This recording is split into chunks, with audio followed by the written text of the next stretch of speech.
అందరికీ నమస్తే, welcome to are Telugu. ఇటీవలే మన ఛానల్లో రుణమాఫీ గురించి చర్చించుకున్నాం. అసలు రుణమాఫీ సీఎం రేవంత్ రెడ్డి గారు చెప్పినట్టు ఆగస్టు 15 లోపు వస్తుందా, అంటే ఏకకాలంలో అందరికీ 2 లక్షల వరకు రుణమాఫీ చెల్లిస్తాడా కొత్త ప్రభుత్వం అనేది మొన్న చర్చించుకున్నాం. ఇప్పుడేంటంటే రుణమాఫీకి పరిమితులు, అంటే కండిషన్స్, రుణమాఫీ ఎవరికి ఇవ్వాలి ఎవరికి ఇవ్వద్దు, ఇదే యోచనలో ఈరోజు రాష్ట్ర ప్రభుత్వం ఒక క్యాబినెట్ సమావేశం చేయనుంది. అయితే పేద రైతులకు న్యాయం, ధనిక రైతులు అవుట్, మంత్రులు, ఎమ్మెల్యేలు, ఎంపీలు, ఐఏఎస్లకు నో, పిఎం కిసాన్ మార్గదర్శకాల్లో అమలు చేసే అవకాశం.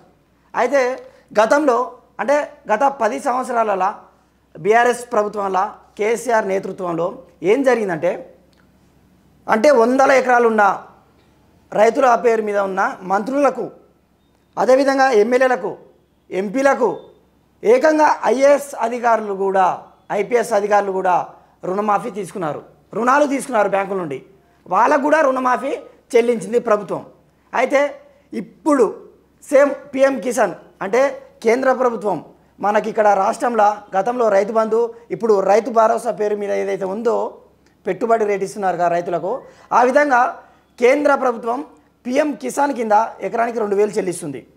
మోడీ సర్కార్ వచ్చినప్పటి నుండి వాళ్ళు ఎట్లా చేస్తారంటే, కేంద్ర రాష్ట్ర ప్రభుత్వ అధికారులకు, అదేవిధంగా ఐఏఎస్ అధికారులకు, అదేవిధంగా ప్రజాప్రతినిధులకు, వీళ్ళందరికీ పిఎం కిసాన్ చెల్లదు, ఇవ్వరు. అదేవిధంగా సేమ్ అక్కడ ఎట్లయితే ఇంప్లిమెంట్ అయిందో అదేవిధంగా ఇక్కడ రుణమాఫీ విషయంలో అలా చేస్తే బాగుంటుందా అనేది రేవంత్ సర్కారు ఒక ఆలోచనలో పడ్డది. అయితే చాలామందికి రాష్ట్రాన్ని శాసిస్తున్న, ప్రభుత్వాన్ని శాసిస్తున్న చాలామంది బిజినెస్ మ్యాన్లకు, ఎమ్మెల్యేలకు, మినిస్టరీస్కు, అదేవిధంగా ఎంపీలకు 100 ఎకరాలు ఉంటుంది. ఈ పర్టికులర్ అంశాన్ని తీసేస్తే, ఈ రుణమాఫీ అనేది వాళ్ళ నుండి తీసేస్తే ఏమైనా వ్యతిరేకత వచ్చే అవకాశం ఉందా? ఎందుకంటే మనం చూసుకున్నట్లయితే చాలామంది క్షేత్రస్థాయిలో ఉండే సామాన్యులు, రైతులు, పేదవాళ్ళు, వీళ్ళ ఓట్లు ఉండొచ్చేమో, కానీ వీళ్ళను ప్రభావితం చేసేది మాత్రం బిజినెస్ మ్యాన్లే. వాళ్ళకే ఉండేది 100 ఎకరాలు.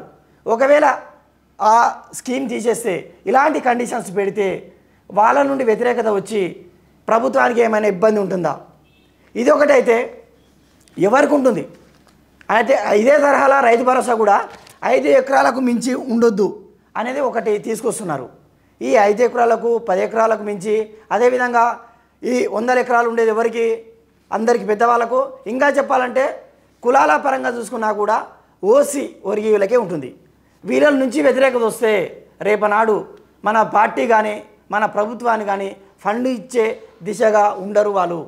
కాబట్టి ఈ ఆలోచనను విరమించుకోవాలా, లేకుంటే ఏదేమైనా ముందుకు తీసుకెళ్లాలా అనే ఆలోచనతో ఈరోజు క్యాబినెట్ సమావేశం చేస్తున్నారు మన మంత్రులతోటి. అయితే మీరేమనుకుంటున్నారు? నిజంగా ఈ రుణమాఫీ పేద రైతులకే రావాలా, లేదా ఎవరైతే రుణాలు తీసుకున్నారో బ్యాంకుల నుండి అందరికీ రావాలా, లేదా రేవంత్ రెడ్డి గారు అనుకున్న విధంగానే, అంటే గతంలో కేసీఆర్ దొర ఆయన పెత్తందారులకే న్యాయం చేశాడు, 100 ఎకరాలు ఉన్న వాళ్ళకు, పేదవాళ్ళకు న్యాయం చేయలేదు, 5 ఎకరాలకు మించి అసలు రైతు భరోసా ఉండొద్దు అని చెప్పాడు. మరి ఆయన ఎలక్షన్స్ అప్పుడు చెప్పిన విధంగానే ఇప్పుడు ఆ మాట కట్టుబడి ఉండి నిజంగా తీసేస్తాడా? మీరు రేవంత్ రెడ్డి సర్కార్ పైన మీకు నమ్మకం ఉందా? మీరేమనుకుంటున్నారో కామెంట్ రూపంలో తెలియజేయండి. అదేవిధంగా మరిన్ని వీడియోస్ కోసానికి మన ఛానల్ని సబ్స్క్రైబ్ చేసుకోండి. Thanks for watching R Telugu.